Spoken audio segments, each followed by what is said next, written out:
1 year after my divorce, my ex-wife texted, "We need to talk. Urgently." I smirked and replied, "Can't. I'm on a date with your sister." By sunrise, 2 sheriff's deputies were knocking on my front door calling my name. I stood there in my socks, the screen door creaking on its tired hinges, staring at 2 uniforms on my porch like they were a bad dream that hadn't finished forming yet.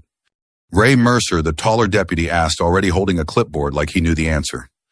"That's me," I said. My voice came out steady, but my chest felt tight. The kind of tight you get when you're up on a ladder and suddenly realize the power isn't off after all. "Sir, we need to ask you a few questions." Behind them, the gravel driveway crunched under another passing car. I caught the faint movement of Mrs. Keller's curtains across the street. In a town just outside Dayton, Ohio, nothing spreads faster than a story that starts with a police cruiser. That moment, standing there in an old IBW Union t-shirt coffee still cooling on the counter behind me, was when I realized my life had just shifted again, and not in a good way. But to understand how I got there, you have to rewind about 12 hours. Tuesday night, 7:43 p.m. I was sitting at my kitchen table adding up receipts like I always did on Tuesdays. Old habit from my electrician days. You work 30 years around live wires, you learn to double-check everything. Numbers, dates, people. The radio was low, one of those classic rock stations that plays the same songs every night, and somehow that's comforting when you're 56 and divorced. That's when my phone buzzed. "Tina, we need to talk, urgently." 8 words, that's all it took for my jaw to tighten. Tina Mercer, my ex-wife of 27 years. A woman who could sell a half-flooded basement as cozy with character and convince you it was your idea. We'd been divorced exactly 1 year, finalized on a gray Wednesday morning right there at the Montgomery County Courthouse. She walked away with the newer SUV, half my pension, and a look on her face like she'd just won something important. I stared at the screen. I knew better than to respond. Darla, my lawyer, had drilled that into me months ago. Don't engage, don't feed it. But pride is a funny thing at this age. You think you've outgrown it, you haven't. I typed back, "Me another time. I'm on a date with your sister." I hit send before I could overthink it. Was it petty? Yeah. Did it feel good for about 5 seconds? Also, yeah. Because the truth was, I was on my way out the door. Marlene Haskins was waiting for me at the Cracker Barrel just off I-70, the one with the squeaky front door and the gift shop full of things nobody actually needs. Marlene was Tina's younger sister by 3 years, 49. Brown hair pulled back, no-nonsense eyes, the kind of woman who listened more than she talked. This wasn't some revenge date. That's important to say. Marlene had reached out months ago after the divorce quietly. A simple message. You didn't deserve how that ended. We started with coffee, then another, then dinner. 2 people comparing notes on the same storm. When I walked in, the smell of burnt coffee and fried chicken hit me like always. Marlene was already in the booth, hands wrapped around a mug. "You look tense," she said as I slid in across from her. "Long day," I replied. "Same old." She smiled just a little. "Tina." I nodded. "She texted me too," Marlene said. "Something about you losing it." I snorted. Funny how urgent things get when they're not in control anymore. We ordered meatloaf and iced tea. The clink of silverware, the low hum of other conversations, families, truckers, retirees, killing time. Normal life. The kind of normal I'd been trying to rebuild. Marlene laughed at something I said, a real laugh, and for a moment I forgot about Tina entirely. That was the last peaceful moment I'd have for a while.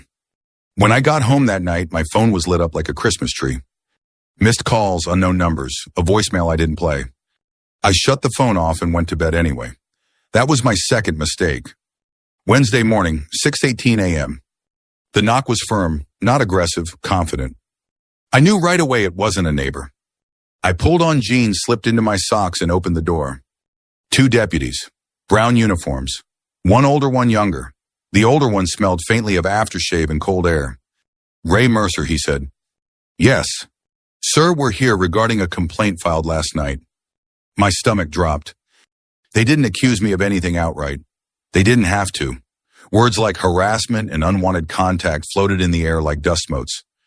"We just need your side of things," the younger deputy said. I nodded, trying to keep my voice even. I answered their questions about Tex, about my relationship with my ex-wife, about Marlene. I could feel the ground shifting under my feet. After a few minutes, they thanked me and turned to leave. As they walked back to their cruiser, Mrs. Keller's curtain twitched again. That's when it hit me. This wasn't about closure. This wasn't about talking. This was about leverage. And somewhere between my smart mouth text and that knock on the door, Tina had decided to remind me she could still reach into my life and shake it hard.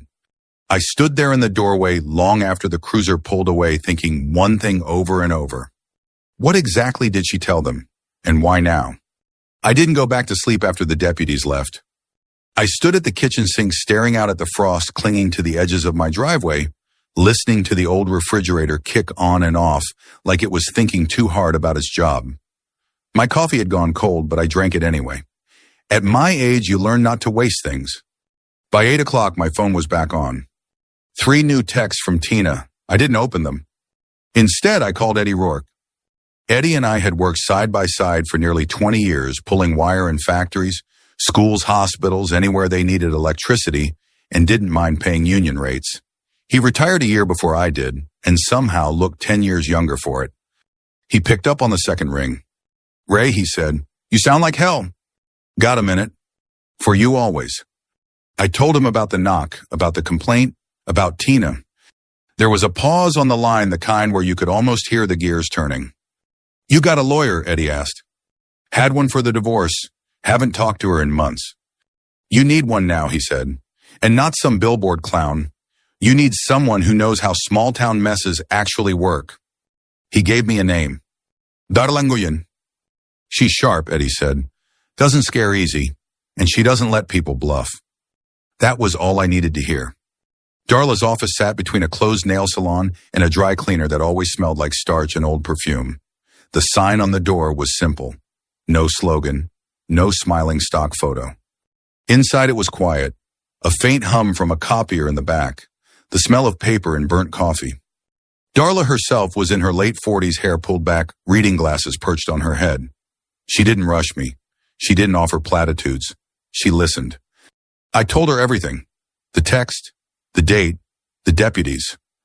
I slid my phone across the desk when she asked. She read Tina's message twice. Then she leaned back and said, "This isn't about your feelings." I blinked. "Excuse me." This, she said, tapping the screen, is about pressure. She's creating a record. She wants you reacting. Angry texts, defensive calls, anything she can point to and say, "See?" My hands tightened in my lap. I hated that she was right. She asked to talk, I said it was urgent. Darla gave a short laugh. Not unkind, not amused either. They always say that when they need something signed. That stopped me cold. She leaned forward. "Ray has Tina asked you recently for a favor, something paperwork related." I thought back, really thought. A week earlier, she'd left a voicemail. Soft voice, almost friendly. "Hey, I just need to clear something up from when we were married. Should be quick." I hadn't called her back. "I think so," I said slowly. Darla nodded like she'd expected it. "There it is." She laid out the rules like a checklist. No more direct contact. Everything goes through me. You don't explain yourself to anyone, not neighbors, not Facebook, not family. You document. You stay boring. Boring wins. I nodded, though every instinct in me wanted to do the opposite. Then my phone rang. Kelsey, my daughter. I hesitated before answering, but Darla motioned for me to take it. "Dad," Kelsey said. Her voice was tight. "Are you okay?" "I'm fine," I said. "Why?" "Aunt Tina posted something weird, about being scared, about protecting herself. People are commenting." My chest ached. This was exactly what I'd hoped to avoid. "I'm handling it," I said. "I promise." After I hung up, I sat there staring at the wall. Darla watched me carefully.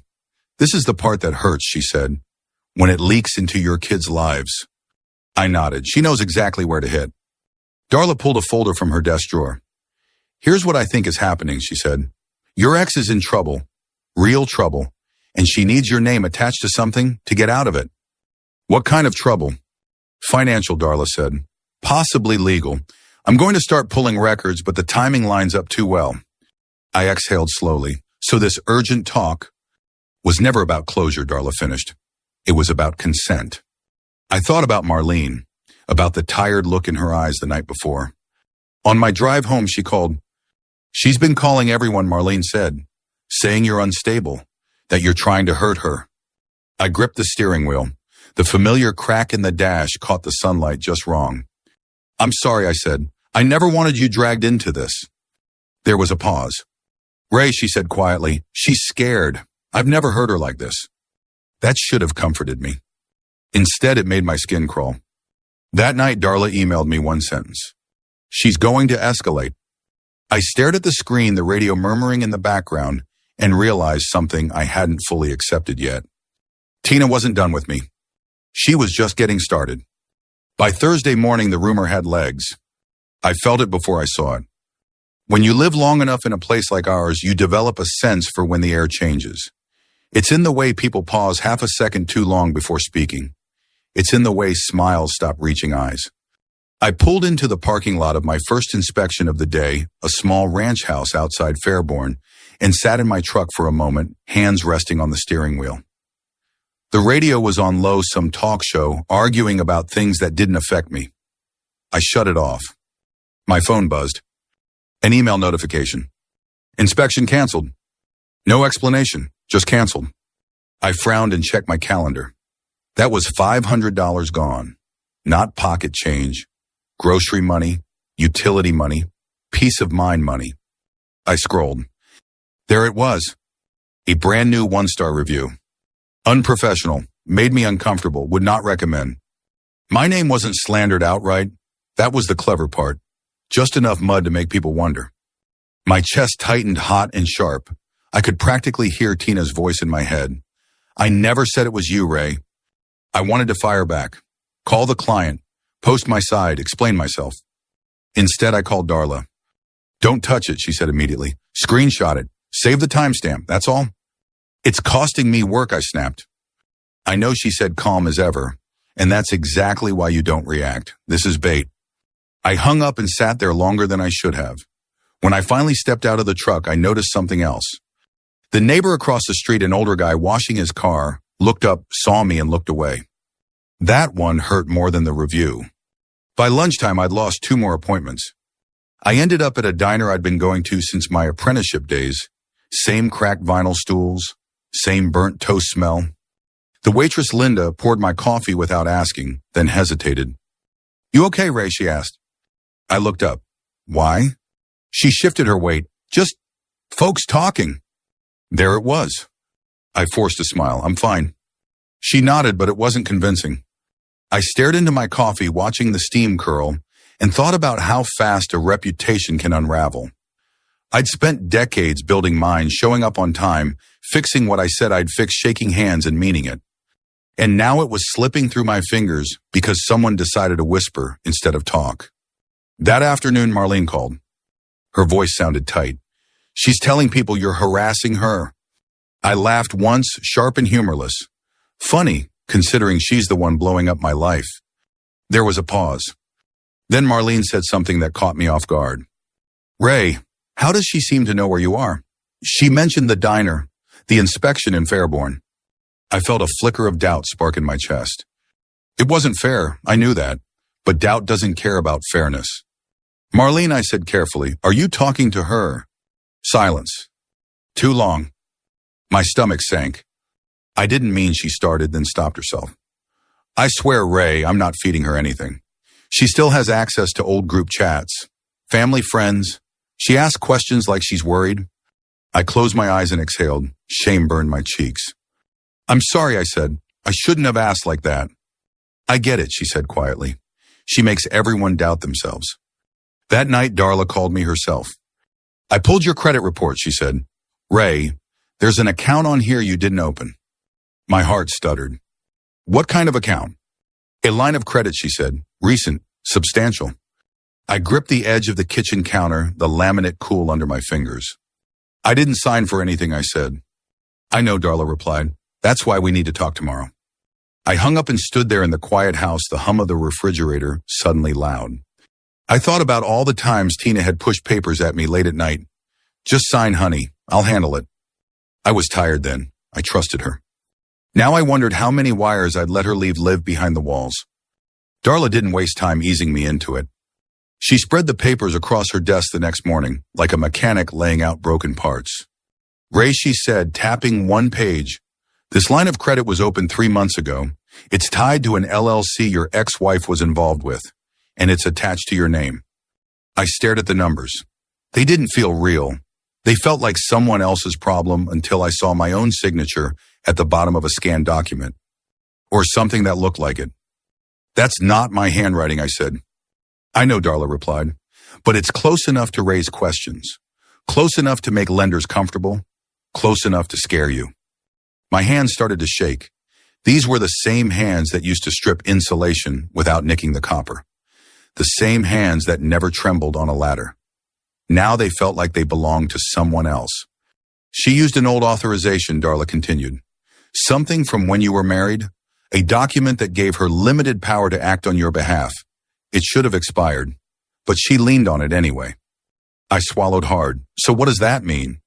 "It means she treated you like a backup generator," Darla said. "Something she could switch on when her main power failed." The words landed heavy. I drove home in silence, the radio off every mile, giving me more time to think about how blind I'd been.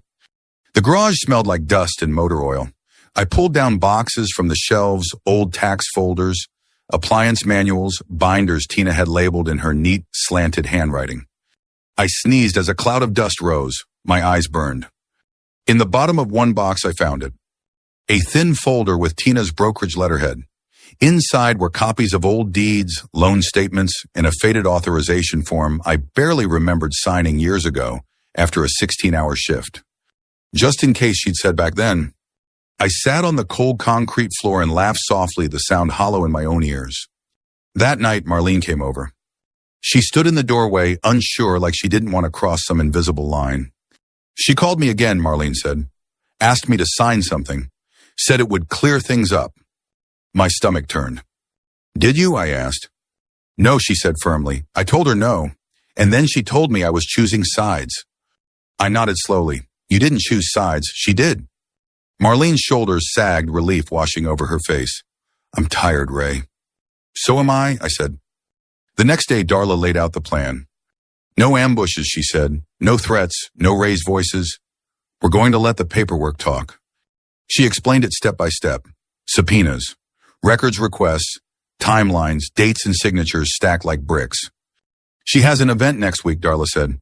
"A Chamber of Commerce luncheon. She's speaking about ethics in real estate." I snorted. "You can't make this stuff up." Darla smiled thinly. "That's where we end this." I felt a knot tighten in my chest. Public. "Clean," she corrected. "Lawful and witnessed." I thought about my neighbors, my daughter, the looks I'd been getting all week. "Let's do it," I said. That night I lay in bed staring at the ceiling, listening to the house settle. Every creak sounded like a question. I wasn't looking for revenge anymore. I was looking for my name back. The parking lot was already half full when I pulled in. Hotel ballroom off the interstate. Beige walls, big glass doors, a banner out front that read, "Chamber of Commerce Luncheon, Building Trust in Our Community." I sat in my truck longer than I needed to. Hands on the wheel, engine idling. The familiar crack in the dashboard caught the sunlight, the same crack I'd looked at every day for years. I thought about turning around. Thought about how peaceful it would feel to just drive home and let Darla handle it without me. But that wasn't how this ended. I shut the engine off. Inside, the place smelled like overcooked chicken and weak coffee, round tables covered in white cloths, name tags, polite laughter that stopped just a little too fast when people recognized me. I kept my head up. Darla was already there, standing near the back with a leather folder tucked under her arm. She gave me a small nod. Calm, steady. "You ready?" she asked quietly. "No," I said, "but let's do it anyway." Tina was across the room. She looked good. She always did when there was an audience. Hair perfect, smile practiced, working the room like she owned it. When she saw me, her smile flickered, just for a second. Then it came back sharper. She turned away. We took seats near the aisle. I could hear whispers ripple around the room. "That's him." I heard, "She seems nervous today." The chamber president stepped up to the podium and cleared his throat. A microphone popped softly. He thanked sponsors, made jokes that landed politely. Then he introduced Tina. An example of integrity in local real estate, he said. I felt something twist in my chest. Tina walked up, confident hands resting lightly on the podium. She started talking about trust, about transparency, about doing things the right way. Every word felt like sand in my teeth. Darla leaned toward me. Wait, she whispered. Tina was mid-sentence when Darla stood. She didn't raise her voice. She didn't interrupt. She waited for a pause. Then she said, clear and professional, excuse me. I'm attorney Darla Nguyen. I have documents that must be formally presented. The room went quiet.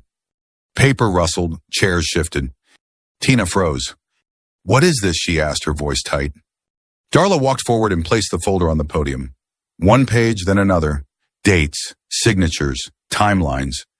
These documents show that Mr. Ray Mercer's name was used without his informed consent to secure financing tied to an LLC associated with Ms. Mercer. Darla said evenly. Murmurs rippled through the room. Tina's face drained of color. This is harassment, she snapped. He's obsessed. Marlene stood up. Her voice shook, but she didn't sit back down. She asked me to sign false paperwork too, Marlene said. I refused. Then she turned on both of us. The silence was heavy now. One of the brokers near the front leaned forward, peering at the documents. Then another. A man I recognized, big investor, loud voice, stood abruptly. If this is accurate, he said, I'm pulling out, immediately. That was it. That was the sound of the floor dropping out from under her. Tina opened her mouth, then closed it. Her hands trembled on the podium. No tears this time, just panic. I stood. I didn't say much. I didn't need to. I just want my name back, I said. That was enough. Outside, the air was sharp and cold, the kind that bites the inside of your nose and makes everything feel too real. People spilled out of the ballroom in small clusters, pretending they had somewhere else to be. Nobody wanted to be caught close to a fire once they realized it was hot. Darla walked beside me, her heels clicking on the pavement, her folder tucked under her arm, like it weighed nothing. Marlene trailed a few steps behind, arms folded tight across her chest. I made it halfway to my truck before Tina's voice cut through the air. Ray. I didn't turn right away. I didn't want to. I wanted to keep walking, keep breathing, keep my hands steady on the keys like nothing could touch me anymore. But old habits die hard. I turned. Tina came out fast, heels slipping slightly on the concrete. Her face was tight, flushed with humiliation and anger. The polished realtor mask was gone. This was the Tina I remembered from the worst nights of our marriage, eyes bright with fury, mouth already forming the next accusation. How dare you, she hissed. You came in there to destroy me. Darla stepped forward calmly. Miss Mercer, any further communication with Mr. Mercer goes through my office. Tina ignored her. Do you have any idea what you just did? Tina snapped at me. You humiliated me in front of everyone. You always needed to be the victim. I let out a slow breath. My heart was still racing, but it wasn't panic anymore. It was something steadier, like power coming back on after a storm. You did that yourself, I said quietly. Tina's eyes flicked to Marlene. And you, she spat, after everything I've done for you. Marlene's voice was low, almost sad. You didn't do things for me, Tina. You did things so you could hold them over me. For a second, Tina looked like she might cry. Then her face hardened again. This isn't over, she said, pointing at me. You think your little paperwork trick fixes this? You'll regret it. Darla didn't flinch. Threats are noted, she said, pulling out her phone. Would you like to repeat that for the record? Tina's mouth opened, then shut. She backed up half a step. Behind her in the distance, someone laughed awkwardly, too loud, too forced. Tina turned and stormed off toward the parking lot. I stood there watching her go, my breath coming out in white puffs. My hands were cold, but they weren't shaking anymore. Marlene walked up beside me. You okay? She asked. I stared at my truck for a moment. I don't know what I am yet. That was the truth. I wasn't celebrating. Not really. I wasn't the type to pop champagne or throw a party. I was a man who'd spent most of his life making sure the lights stayed on, even when the building was falling apart. But as I climbed into my F-150, I felt something I hadn't felt in a long time. Relief. The next few weeks weren't smooth. People like to think revenge stories end the moment the villain gets exposed. But real life isn't a movie. It's paperwork, phone calls, and waiting. Darla filed disputes, sent certified letters, made calls that ended with long silences on the other end. I had to explain things more times than I wanted. Not online, not publicly, but quietly on the phone with lenders, with clients, with a couple of old friends who deserved the truth. Some people believed me right away. Some didn't. And that hurt. But slowly it shifted. A client who'd canceled called back. Awkward apology.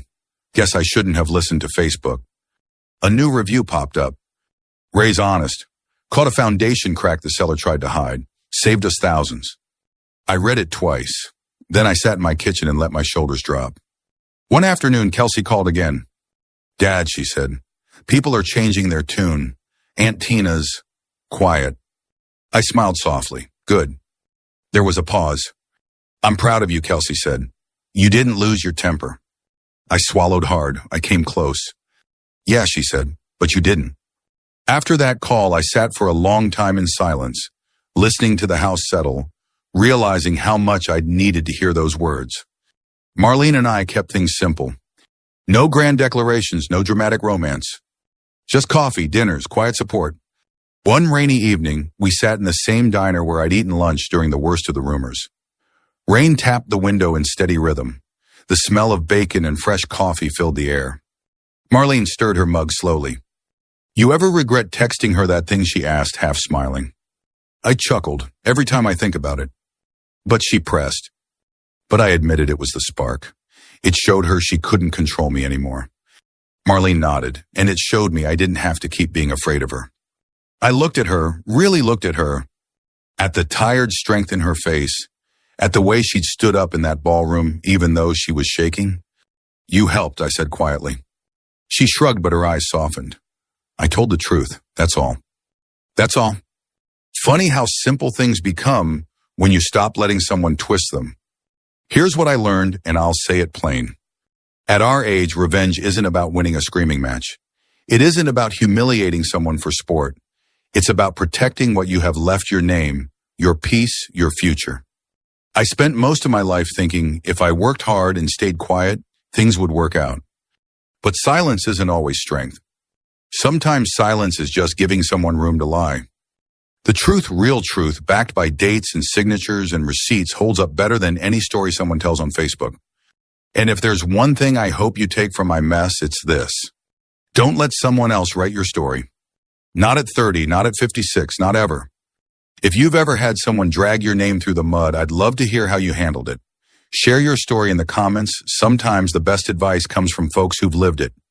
And if you want more grounded real-life stories like this, stories about dignity, consequences, and finding your footing again, hit like and subscribe. It helps keep these stories coming, and it lets other people find them too.